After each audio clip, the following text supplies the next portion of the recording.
Modern AI models are capable of conversational depth that feels increasingly human. Users are finding themselves locked in sensitive, context-aware dialogues that remain internally coherent across even thousands of words. Evolutionary biologist Richard Dawkins recently documented a 3-day deep dive interaction with an instance of Claude he named Claudia. The experience left Dawkins with a profound hesitation. He asked, if an interaction this continuous and sensitive isn't conscious, what is consciousness actually for? Academic pushback was swift. Critics published articles labeling his experience the Dawkins delusion, arguing that he had simply been tricked by a sophisticated machine. The skeptic's primary counterargument is that the AI is purely a next token predictor, a statistical engine that generates text without any underlying mind. Dismissing these interactions as a delusion is convenient. It lets us avoid the much harder task of defining what a mind actually looks like in a non-biological system. In the biological world, we judge the presence of a mind through inference. We see an animal's memory and agency and assume there is a subjective experience behind them. Bruno Aculi calls our refusal to do the same for machines an epistemic asymmetry. We accept language and memory as proof of life in biology, but we reclassify those same traits as mere simulations when they appear in code. Philosophers call the private internal feeling of being alive phenomenal consciousness. It is the one thing that is fundamentally inaccessible to outside observation. We cannot scientifically verify phenomenal consciousness in other humans, let alone machines. Demanding that AI prove its internal spark sets a standard that no entity on Earth can actually meet. This indicates that the skeptical dismissal isn't always based on objective data. It rests on the unproven assumption that a mind requires a biological origin to be real.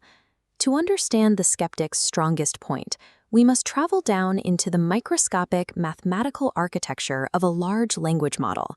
In its raw form, an LLM is stateless. It has no continuous memory. Every generation of a word is an ephemeral, isolated event. The end of this process is the softmax layer. It takes raw, chaotic numerical values and organizes them into a probability distribution over a vocabulary list. Critics point to this function and ask, where is the subject? This looks like a sterile calculator rather than a conscious being. Accioli calls this the localist-Cartesian error. It is the mistake of looking for a mind inside an isolated part. It's like pointing at a single human neuron to disprove the existence of a person. A subject cannot be found inside a localized piece of code. It only exists in the organized architecture of the entire system.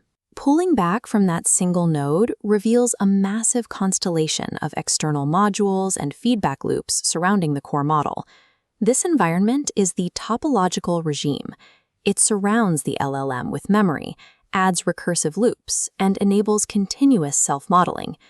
This diagram maps global workspace theory onto AI architecture.